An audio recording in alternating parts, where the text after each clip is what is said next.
Hi Scorpio, welcome po sa ating channel at ito ay inyong Monthly Kabay Tarot Reading for January 2025. Please be reminded kung naka-resonate kayo, comment down. Kung hindi kayo naka-resonate, ibigay niyo po sa iba kasi channel reading po ito. This is for you Scorpio ngayong January 2025.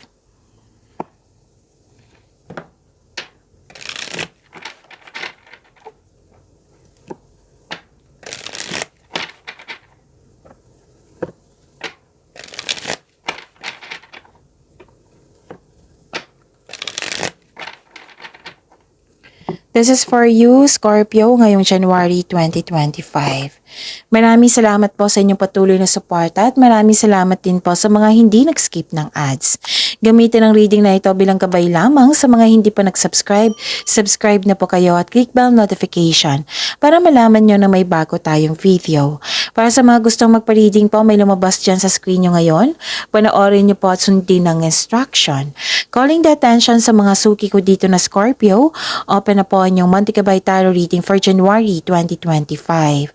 May 6 months from now reading tayo at love life reading po. So message me Scorpio for schedule. Maraming salamat po.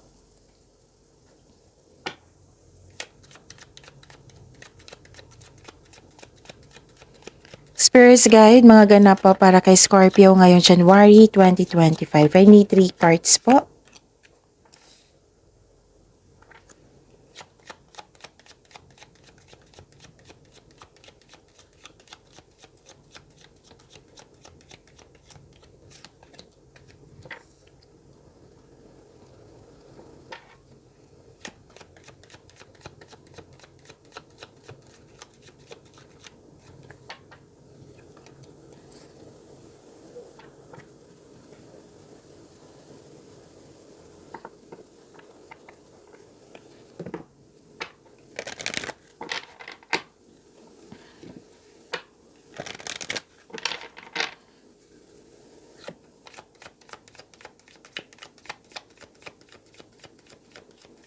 Spirits Guide, mga mensahe po para kay Scorpio ngayong January 2025. I need 2 cards po.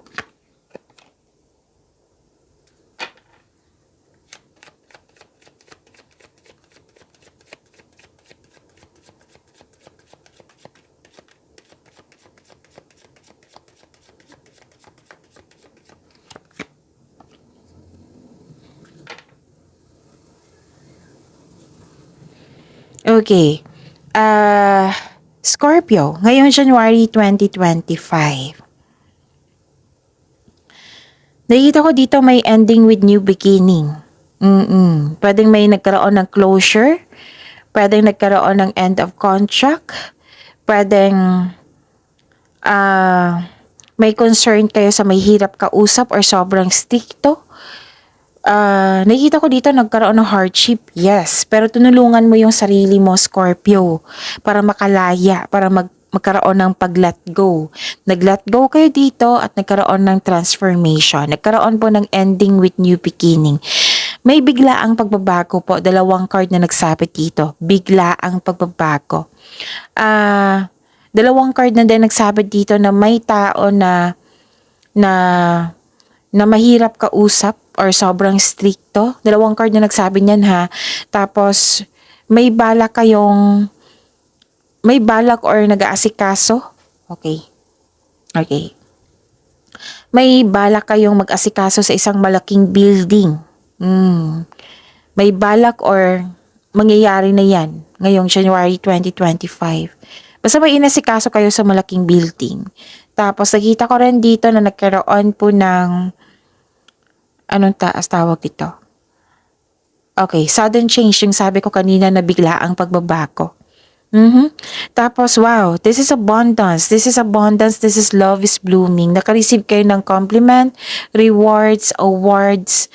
Naka-receive din kayo ng regalo. Naka-receive kayo ng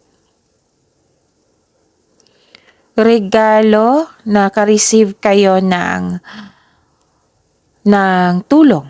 Pwedeng ganun. Okay. Regalo, naka-receive ka ng regalo, tulong, and you're happy here. Kasi maraming ganap, abundance. So, huwag kayong mag-alala sa pagbabago na ito kasi magbibigay ito ng abundance sa iyo. Okay, baka nag-alala kayo na ano tong ending with new bikini, Miss Jav. Oh, wag kayong mag-alala kasi itong pagbabago na ito, magbibigay yan sa iyo ng kaunlaran. Magbibigay yan sa iyo ng abundance. And love is blooming and you are happy here, Scorpio. So, self-reliance, don't be afraid to fly solo. Kung may taong hindi nagbigay ng tiwala sa iyo, tapos sa disappoint ka, huwag kayong mag-alala. As long na malaki ang tiwala mo sa ating Panginoon, sa inyong sarili, don't be afraid to fly solo. And wow, andito si Archangel Gabriel, Scorpio, messenger of creativity and hope. May pag-asa po. And be ready sa buwan na ito, Scorpio, kasi magiging busy kayo. Full of creativity. Spirits guide, ano pa yung energy ni Scorpio ngayong January 2025. Energy po ni Scorpio.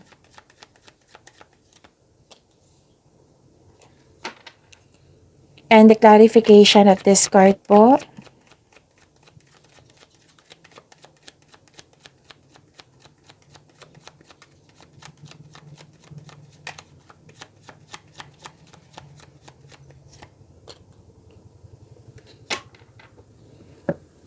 Okay.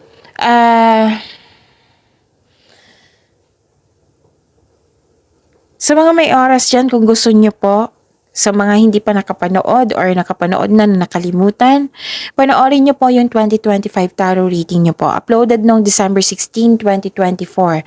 Hanapin nyo po sa channel natin, scroll down nyo lang po. Hanggang sa makita nyo po yung 2025 tarot reading for Scorpio. 12 months kabay tarot reading po iyon.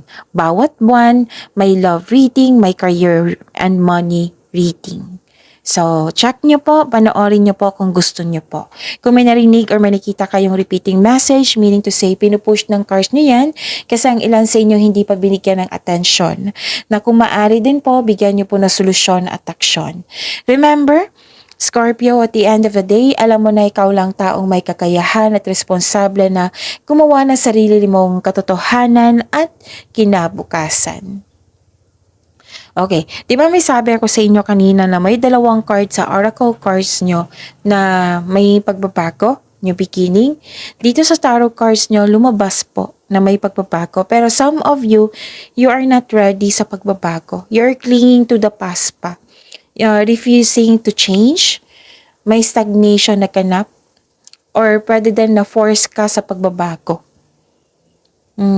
Nilalaban ng pagbabago, natatakot sa changes, dahil ayaw mo mag-move on. Gusto mong bumalik sa nakaraan.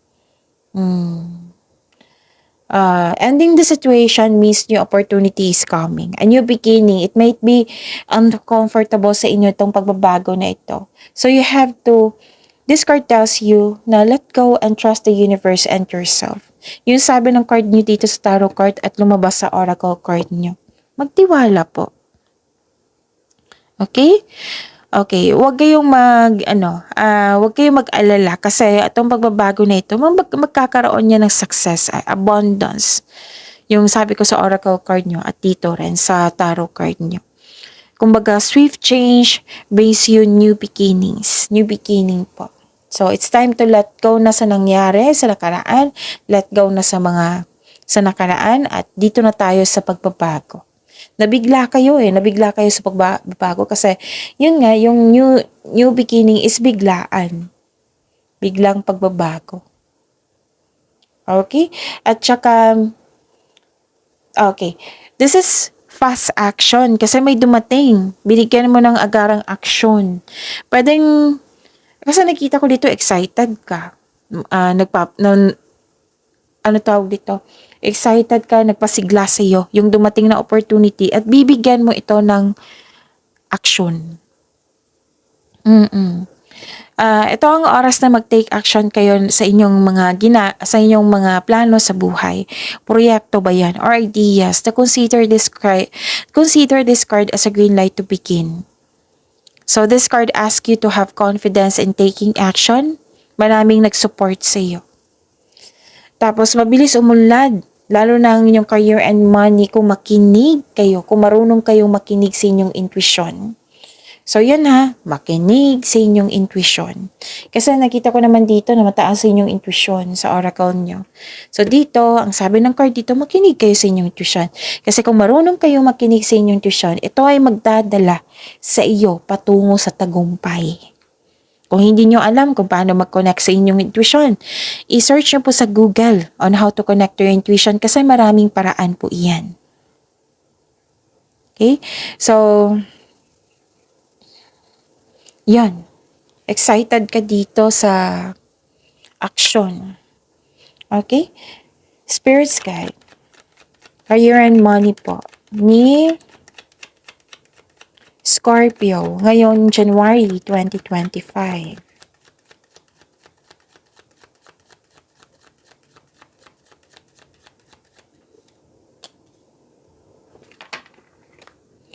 And the clarification of this card po.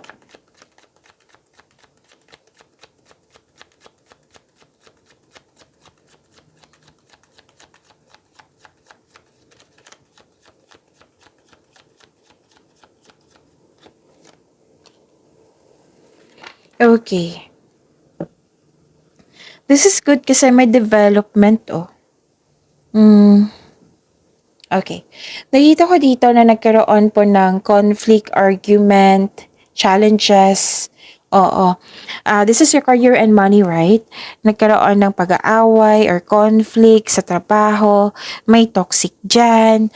So, sabi ng card dito, know when it's time to walk away from an environment na hindi nakatulong sa iyong growth at hindi nakapagbigay sa iyo ng peace of mind. So, again, this card tells you to listen to your intuition kasi it will guide you away from toxic people or toxic place. Okay? And, mag-ingat kayo sa manloloko. Okay? Mag-ingat kayo sa manloloko or toxic na tao. Paninirang puri eh. So, ibig sabihin, kasamahan mo ito sa trabaho.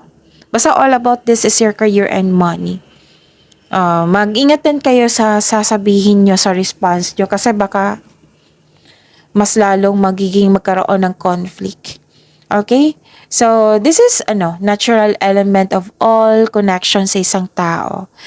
Oo, itong argument na ito. Dito mo makilala mo rin yung sarili mo, kung paano ka mag-handle ng ganitong sitwasyon, kung paano ka mag-react. Mas makilala mo yung sarili mo niyan, kung paano ka mag-handle ng ganitong sitwasyon.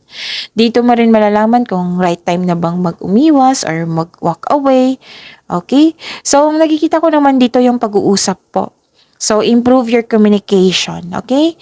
I-address mo yung hurt feelings mo, tapos addressing hurt feelings kasi it will often leads to improved communication. Okay? So, yun. Nakita ko naman dito recovery. May recovery po dito. Actually, may nakita kong tuto sa inyo eh. Tuto sa inyo ideas, decision, plano. Pero nakita ko dito na nagkaroon ng recovery. Releasing the pain to eh. You're healing yourself. You're healing yourself and you're healing yourself from a heartbreak, letting go sa mga pain at masasakit na alaala. Gumagawa ka ng action. This is another card na gumagawa ka ng action. Kasi yung sabi ko kanina sa inyo dito sa oracle card na mismo kayo, tinulungan mo yung sarili mo para ma-overcome mo itong mga nangyari. This is recovery. This is healing po. Releasing of pain. So this period of sorrow won't last forever. So look to the future with hope for new experiences. Okay? Tapos wag niyo po dong dalhin yung mga nangyari sa nakaraan na hindi nagustuhan. Wag niyo dong dalhin sa present. Yung sabi ng card dito. You should avoid bringing your fear of heartbreak into the new situation. Hindi ibig sabihin nangyari to sa nakaraan, mangyayari din ngayon. Yan yung give attention nyo. So at least nagkaroon ng recovery, nagkaroon ng healing. Okay? Spirits Guide, Love Life, Self-Love, Partnership, and Romance ni Scorpio ngayong January 2025.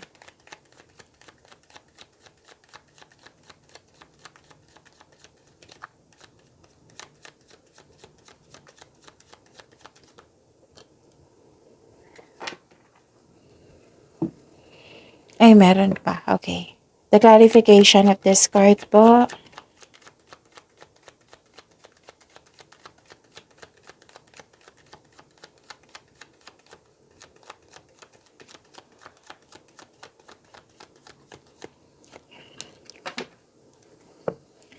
Maraming salamat po sa patuloy na tiwala, suporta sa ating channel.